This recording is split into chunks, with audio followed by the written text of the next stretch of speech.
a big report coming out of Market tonight, and I haven't been able to substantiate this yet, so bear with me and don't take it at face value, but Transfer News Live have posted, quoting Marca, and they said, breaking, Ibrahima Konate has rejected a third contract offer from Liverpool. Now, there was a story yesterday, I think from Independent, that said that Liverpool had made a new offer to Konate's agent yesterday, and it was presented to the agent.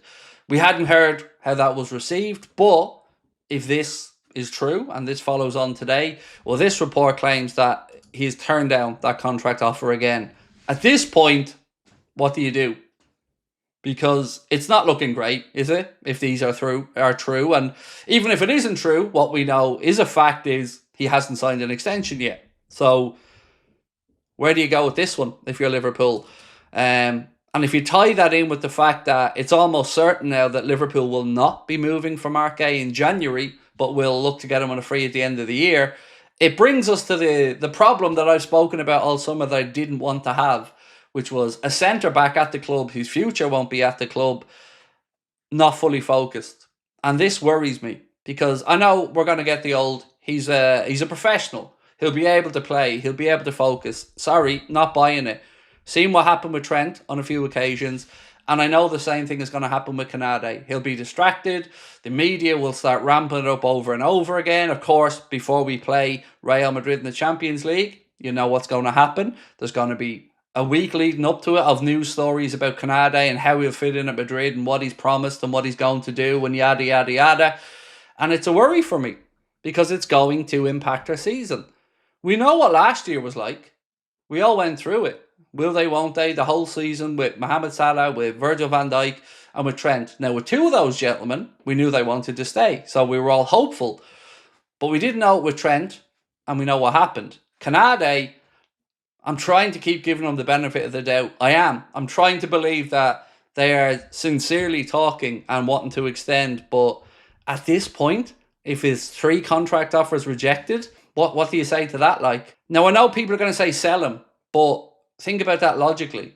If you sell him, one, it's going to have to be to Real Madrid because he won't go anywhere else, and it'll be for a pittance of a fee. It would leave us screwed for the second half of the season because if we're adamant on not going to bring in Marque, then we're obviously not going to bring in somebody else. So it would leave us without a defender for 6 months, the business end of the season. So I don't think selling him in January is possible. Like I said, if he wants to go to Madrid, then selling him to Madrid will be the only option because he's not going to want to be sold somewhere else, is he? And again, he has to agree to a fee. So I think we're in a bit of bother with this one. Are you worried we keep letting players drop into 1 year left? Salah and Verge went down to 2 months. Trent left. Now Konate likely next. Of course, it's not a great look. Some of the ones over the years, Charlie, I haven't been too fussed with. Bobby Firmino being an example. Bobby felt like it was just the right time and you could see the natural decline. So him going on a free, I wasn't too fussed with. Mane, we got a small fee for because he was in the last year. And then, as you rightly pointed out, 3 more last year. And it's not just Konate now. We obviously has Andy Robertson as well in the same situation. And we just sold Queevy and Kelleher, who would have had 1 year to go as well. So look, there's 2 ways to look at this. You can look at it and think the club have shit the bed, which they have. But you also have to remember who was in charge during this period. And it's not really fair to put it at the feet of Hughes and Edwards entirely when they had a lot to do last year playing catch-up. So I'm trying to be fair and be understanding of the situation that they walked into when they came back in, when Richard Hughes became the sporting director, and of course Michael Edwards came back in as FSG's global director of football or whatever his job title is. But either way, it's on the club, and to lose a player coming into the prime of his career for free is pathetic. It just is. I'm sorry, I can't dress it up any other way. It's not a good look, and it has to be the last of it. It cannot happen again. It's happened too often. It cannot be allowed to happen again. Now, what I don't know, though, and I have to be fair about this, is accounting-wise or through the club's books, if there's actually a methodology to this. And there may be that I'm missing out on. I'm open to that, but I don't know of it. You know, do the club feel they've gotten the value out of the deal with Canade? Well, I can't really answer that because I don't speak for the club. But as a fan, I know I don't like the look of it. And again, going to Madrid as well is rubbing a bit of salt into the wound if that's the case. I can't lie. Do you think we'll do a buyback with Kwanzaa in 27? Also, do you think we get Gay and Elise? We would have another mad summer. So let's go with the first part of your question on Kwanzaa. If we do initiate the buyback, it will be because he's been successful over at Leverkusen and performed well. So it's almost self-explanatory at that point. For me, he would have to be doing some improvement to justify us paying €60 million, which I think is roughly the buyback clause.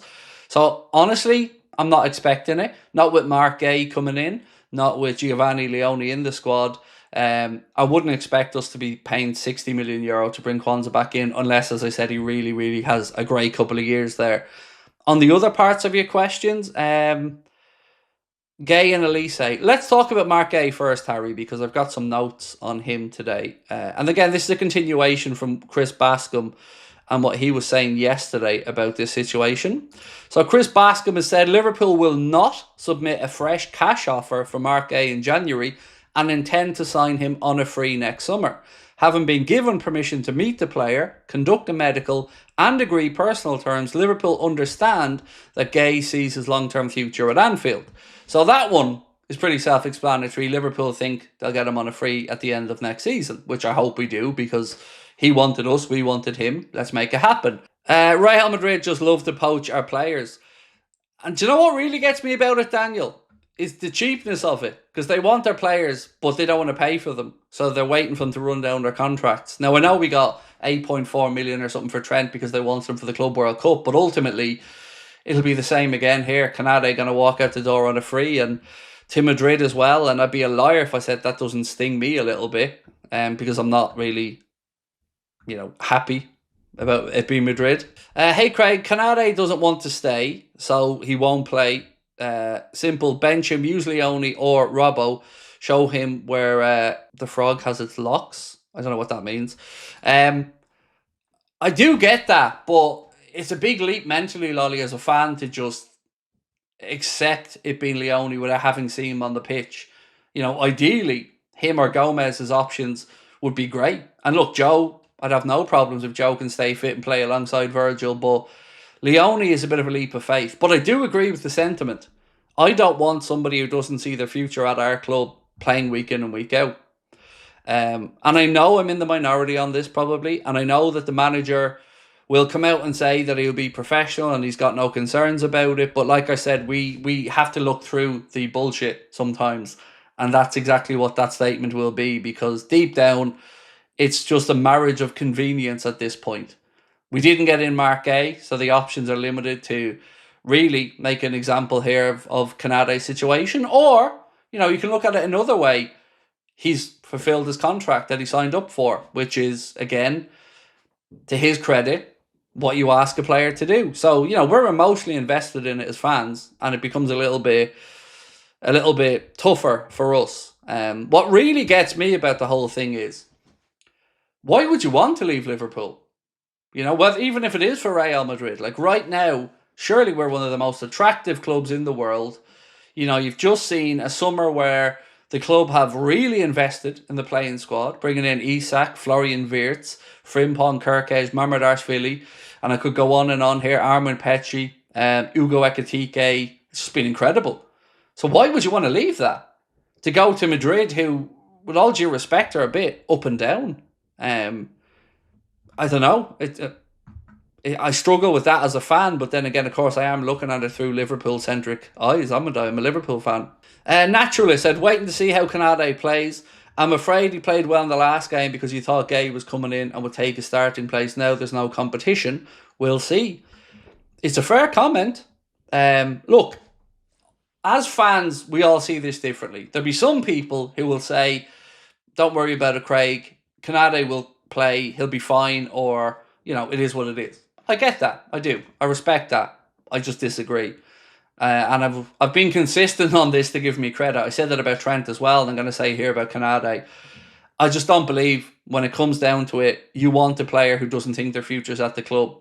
Are they going to go into the trenches for you in a real battle?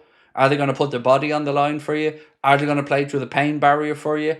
No, they aren't. And nobody will convince me otherwise of that, because it's human nature to look after your own interests. And he knows he has a move at the end of this, as long as he gets through the season. And it's in a World Cup season as well. Just there isn't an upside to this that I can see at the moment. Honestly, there just isn't.